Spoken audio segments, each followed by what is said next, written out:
Good morning. I'm here with Keisha Gibson and Stephen White, recruiters with Bethel University. This is Talk to Admissions. This is sponsored by CAP. And with CAP ACT Prep, our goal is to help motivated students gain substantial scholarships by raising that ACT score. So some of our questions today will be ACT oriented a little bit. And there are a lot of questions about it. You know, an honest question I get sometimes is like, do we need that anymore? So we're going to talk about some of those opportunities, and it gives us a chance to hear more about Bethel University. This is certainly an audience that has wants to know details on the admissions process. And I think you guys tell us a little bit about your roles. Okay, so my name is Keisha, and I am, like you said, a recruiter with Bethel University College of Arts and Sciences. And I'm going to be the recruiter for the greater Nashville area, as well as some other Middle Tennessee and East Tennessee schools as well. And I'm Stephen White. I'm also a recruiter. I handle closer towards the actual campus here in McKenzie, Tennessee. So I handle Henry, Carroll, Benton, and Weakley counties primarily. I assist anywhere else needed, but my main goal, of course, is to make sure the student knows what opportunities they can gain, and of course, the best scholarships that they can have based on their grades, their talents, their merit, just about everything about the student themselves. When people are considering Bethel University, what's one of the biggest draws that you find when someone's saying, okay, I'm looking at this one or that one, what sometimes is that tipping point for Bethel? I think that would definitely be just how personable we are. We're a rather small college. If you go online, you're going to see 3,000 is what they say our student base is, but that's including our College of Professional Studies, where we offer online learning, our College of Health and Sciences, which is geared towards the nursing and everything after their undergraduate. But here on our McKenzie campus, you're actually looking at closer to 1,100 to 1,200 students, a 15-to-1 student-teacher ratio. And being that small, the students feel like they're more of a name than a number. The professors will know who they are. And one of the benefits of being a small college, we've got an open door policy with our president. And that's one of many benefits, allows the students to go in at any time and be able to talk and know the president of the school on a first name basis and face-to-face on any day that they need. Wow. Open door policy with the president is you can't say that at a lot of places. So that's pretty cool. Keisha, what do you see as you talk with families and they're making that decision? What draws them there? I agree with a lot of what Stephen said as far as it being a very personable campus. It's a smaller campus, and so we have the opportunity to kind of meet with students on a more personal level and just kind of get to know them a little bit more than you would on a larger college campus. So I think the homey feel of it is very much a draw for a lot of people. And I have seen that with families, like, you know, one sibling will go there and the next one, and it just feels a little bit like a family affair. I want people's awareness of how the ACT can impact factors. So we'll kind of switch gears and look at that. Let's start just like a benchmark. So let's kind of just, you know, out of the gate, what does a student need to have to be considered college ready, or do they have to take some sort of prerequisites if they don't have a certain score? So let's start at that point. So Bethel's requirements as far as admissions goes is you need 2 of 3 things. You need either an 18 on your ACT, that's our minimum ACT requirement. Minimum GPA is 2.25, or be in the top half of your class in ranking. Okay. So 2 of those 3 things are going to be your requirements for admission. And we do have some that come in and they have let's say a 16 or a 17 on the ACT. We definitely don't turn them away immediately. We ask for 2 letters of recommendation. If they are too low for us to accept at that point, we always recommend community college or a college that they can go to and get their GPA up and such. And then we review their file again after they've taken some college classes, and then we can still admit them maybe a year or 2 in the future. What do they have to have before without taking an extra English or math course? Is that 18 or? But we still just ask for the 18 composite. Okay. We don't ask them to have a specific in any area of the ACT. As long as they've got that 18 composite, they can come in as a standard student, take their classes just like normal. Now we're looking at those that they're like, okay, I want academic scholarship to help pay. Different schools are doing different things. You know, it's either or when you look at merit scholarships. And so what does that look like, academic scholarship for Bethel? We actually have 4 main academic scholarships. We do have a 5th one, and we'll speak about that here in just a moment. But for our academic scholarships, they start with our honors, and I'm just going to start from the lowest and how they go. So of course, 18 is going to get you into the school. I've got the exact numbers in front of me just to make sure that other students hear exactly what they are. These numbers are based on last year's tuition and last year's academic scholarship. So these could change and go up or down at any moment. But this is what we've got at the moment. With the Bethel honors, for those that live on campus, this is a $1,000 scholarship, and those live off, it's $600. Of course, there is a GPA requirement, 3.0 to a 3.24, but the ACT, which is more of what we're focusing on right now, is between a 20 and a 22. So those are some pretty good numbers. And if you make it above a 22, you go to the Dean's Honor. So this one is that one yes. either or and? This one is either or. So you can get the GPA or the ACT. Now, I will say this, to be eligible for an academic scholarship, like let's say a student does have a 3.25 GPA, that's wonderful. But if they did not have that 18 ACT, in order to be eligible for an academic, you have to at least have that 18. Okay. Once you've hit that 18, it's either or for these scholarships, all the way up until our highest academic, the highest one.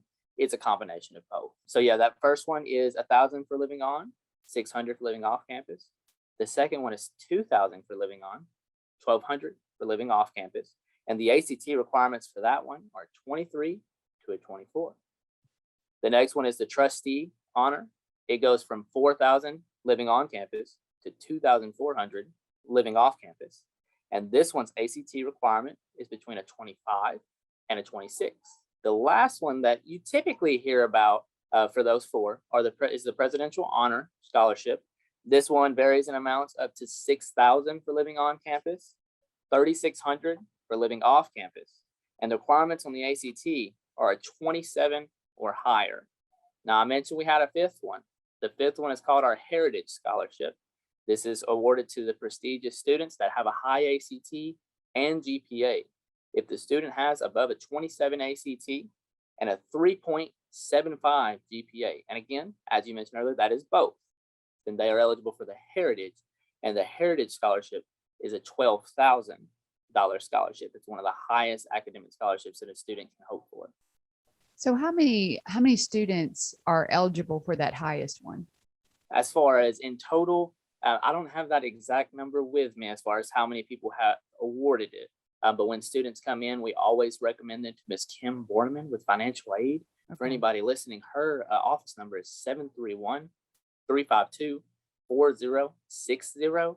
And she has all the specific numbers on how many have been awarded any of these academic scholarships, especially the Heritage. If you aim for the Heritage and you miss it by 1 point, you're still going to get the Presidential, and that's still going to be $10,000.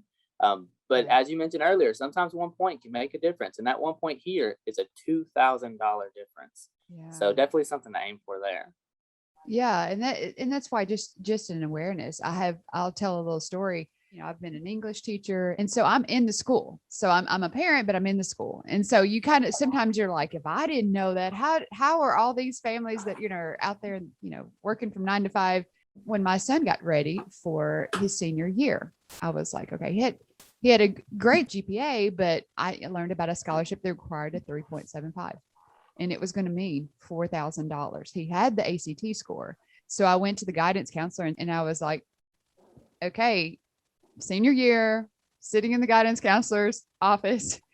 And I said, what has to be true for my son to have a 3.75? What does he need to accomplish this year? And maybe it's out of reach. Maybe there's not enough credit to make it happen. And so basically, thankfully, if he had a 4.0, he would cross that line. It's just an example of knowing some of these things, asking some of the right questions, which is the motive of why we're sitting here today, could mean $4,000.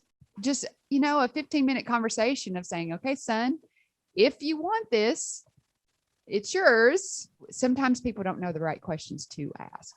And again, I'm a teacher. I'm in the middle of, I'd say hi to the guidance counselor every day. And it took me until the senior year to realize 3.75 was a big thing for, the General Assembly Merit Scholarship, that I was looking for. When people are applying, when do you recommend, what's the timeline for you guys, and what on your side of the things when you're looking at these things coming in, what are y'all thinking about? We encourage students to apply as soon as possible. because that definitely lets us look at you. And if you're interested in a sport, like a coach or Renaissance, where we allow them to sing, play an instrument, perform or anything, work in the recording studio, all on a scholarship. We even have our esports team where people play video games now. So we always say apply early, because if you don't, you could miss out on some of those chances. But as far as our academic scholarships and different scholarships that we offer, our scholarships are actually open. We do not close them in December. We don't close them after a certain amount. Once the student applies for Bethel, that application for our college is actually the application for all of our scholarships. So once we get the FAFSA in, which if you're interested in Bethel and it's a top 3 or even a top 5, we always say to put it on the FAFSA. But once we get that in and we get an application in and the transcript and such, all of that, we will immediately prepare them with the largest financial package that we can based off of whatever scholarship they're eligible for. And the student doesn't even have to know that they're eligible. They don't have to come to us and say, I would like the Heritage Scholarship.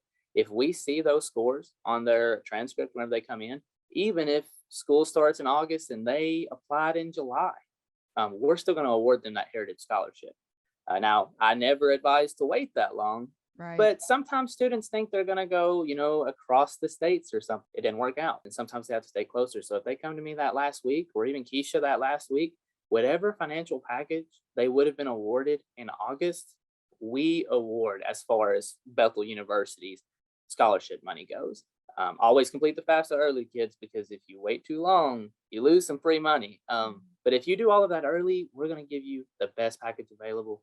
So yeah, as soon as they apply, that is the first and only step they have to do to have their name in the drawing pot for any of these scholarships. So I have a hypothetical student.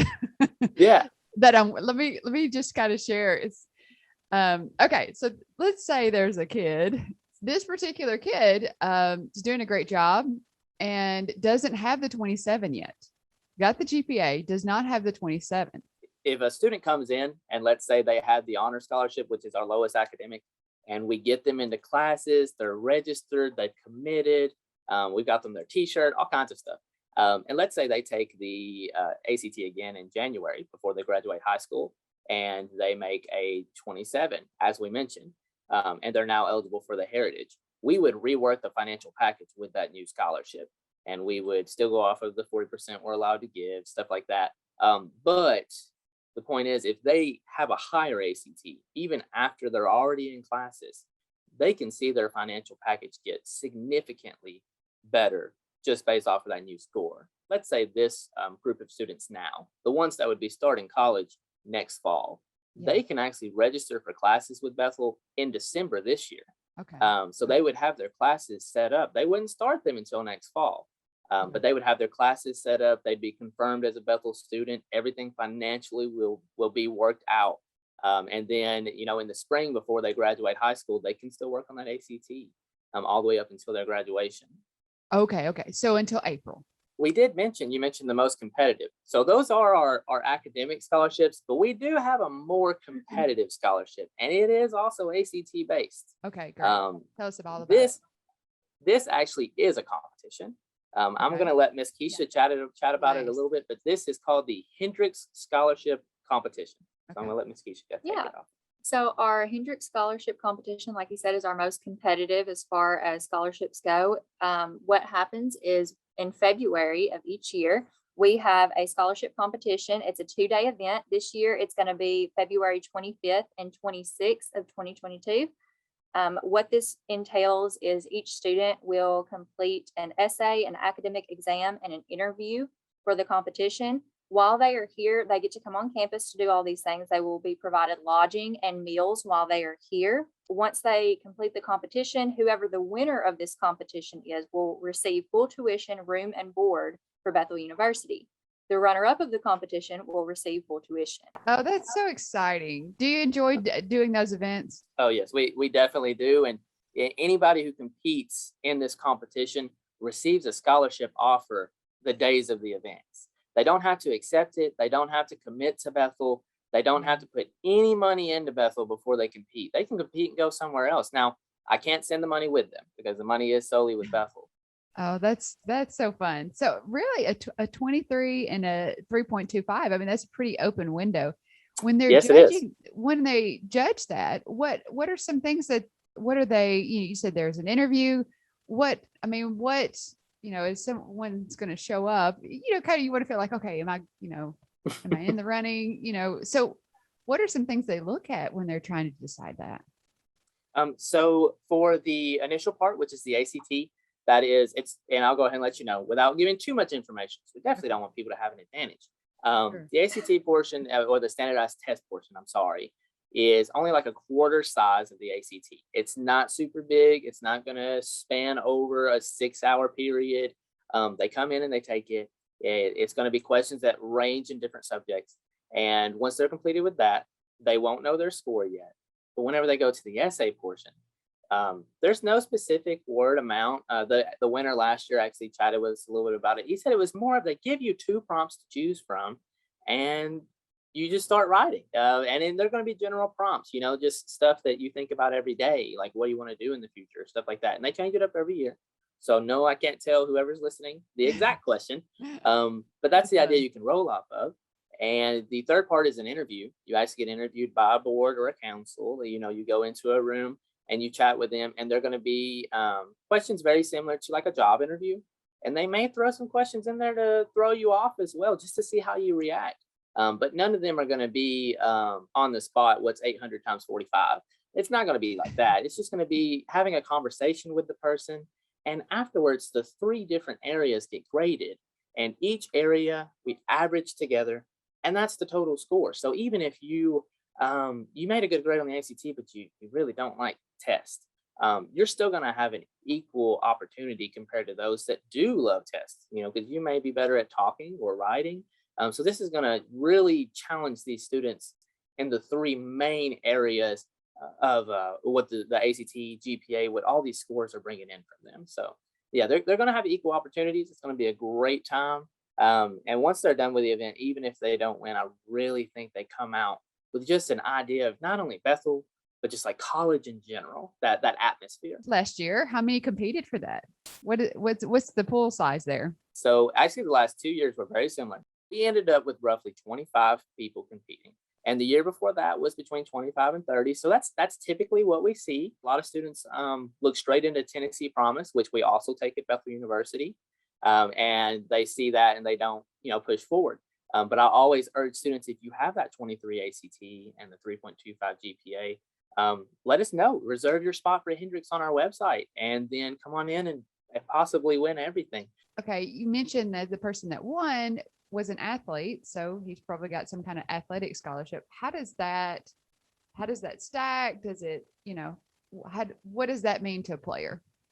Like they wouldn't get both. They wouldn't, whatever the athletic team was going to offer them, they wouldn't get it in their pocket. That is a lot of confused area, a lot of gray area that parents and stuff mistake. But what we do is we take the highest scholarship based off of those 2. Very similar to, we have some students come in and ask, and this is just an example, some students will come in and ask, hey, I'd like to do baseball and football. Now, it's not always guaranteed the coaches will let them, but if they have the time, sometimes, on very rare occasions, they will, but they can't have both scholarships. Very similar to the Hendrix and an athletic scholarship. They look at whichever one is going to be the highest. Okay. We usually cut off at a 40% institutional money that we offer the students. It can go higher, it can go lower, but that's typically what we aim at. Now, they've got their FAFSA and their outside scholarships, which we accept all outside scholarships. So any students with those, you can bring those in. But as far as what we're able to offer, Hendrix is going to go over that 40%. Heritage is going to go over that 40%. And so those will always be, if they're eligible, those will be the ideal scholarships to pick. Now, as far as if they got a scholarship less than that, their academics and their athletics and stuff, the coaches come in, they look at their budget, they look at what they're able to offer their kid, and they look at their ACT score and GPA. And if they're able to pull in academic money, that means as a combined total, they're able to give them more money. But they will not see 8,000 from athletics and 8,000 from academics. They're not going to see both of them stacked up together. Yeah. Okay. Gotcha. Good to know. As far as your programs go, when people think of Bethel, what are some areas of study that that Bethel just really excels at? I would say that our top 3 programs are going to be nursing, education, and criminal justice. Computer software is a big thing nowadays. And through our business management computer information systems degree, that will actually prepare them for a lot of that business focused computer side. The coding, the actual reports and stuff like that, owning a business and being able to manage budget, more on the digital side of things. So the Tennessee Promise, how does that take care of tuition? Tennessee Promise was originally created for community college. It had a smaller amount that it was going to pay. So what we have created here at Bethel is the Bethel Promise. With that, the Tennessee Promise comes in and it covers what a community college's tuition would be. With the Bethel Promise, we come in and pay that last dollar, that last chunk amount of whatever the tuition is going to be. Whatever it didn't cover, we cover. So our tuition, which I'm going to give you the rate on our most updated financial sheet. I have it right here in front of me for tuition. Again, this amount could change at any time whenever the board reviews it. But for tuition for a full-time student every year, yearly, you're looking at $16,222. That's not including our incidental fee. That's just base tuition. Tennessee Promise will cover that entire amount. The only thing Tennessee Promise will not cover is a dorm or a meal plan. So that's where it gets a little sticky. Some parents, think that it's going to cover everything, but this is probably very similar with any other college. Those outside fees, outside of tuition, Tennessee Promise is not going to take care of. But then again, if they completed their FAFSA, if they have, anything coming in from the state or from their high school or local scholarships or even writing scholarships, there's tons online. All of those can also assist with the board and the meals and stuff like that. But Tennessee Promise is going to take care of over $16,000. That's exciting, because when I do think of Tennessee Promise, I generally, this is always a learning process, I think of the community colleges, but I really haven't, considered or branched out to see like, okay, Tennessee Promise means something for Bethel University, like in that you do. So it's you could go to Motlow or you could go to Bethel University, and so that's exciting that you guys covered that gap. That's exciting for a lot of families, because sometimes when I am talking to they're like, yeah, we're just not good test takers, that sort of thing. And it's like, well, it's good to know there are other options. Yeah, of course. And a lot of these kids come in on Tennessee Promise, and one of the main questions we get asked is, what happens after those 2 years? How do we afford college? Well, that goes back to the point of this video, those ACT scores, having the ACT scores up, focusing on your GPA as well. After those 2 years, whatever the highest scholarship is that you are available to get, just like we would have done if you didn't do Tennessee Promise at the beginning, we get together with you, we review your package, and we basically readjust it to where it has the highest scholarships available for you. So if you had a presidential honor scholarship that, of course, was not applied because you took Tennessee Promise, and you went over the 40% anyways, then your last 2 years, you would still be eligible for the presidential honor scholarship. We always tell students to keep their grades up or get them as high as they can before those 2 years are over. But if they decide to remain at Bethel, they will still be scholarship with something here at Bethel. Well, I Stephen and Keisha, I appreciate so much your time. This has been enlightening. And like I said, I've got a student in my mind that I'm going to send to the mom immediately. Yeah. So, he's got until April to kind of to snag some of those higher levels. All right. Thank you once again. We've got Keisha and Stephen. Have a great afternoon. Thank you. you. You as well.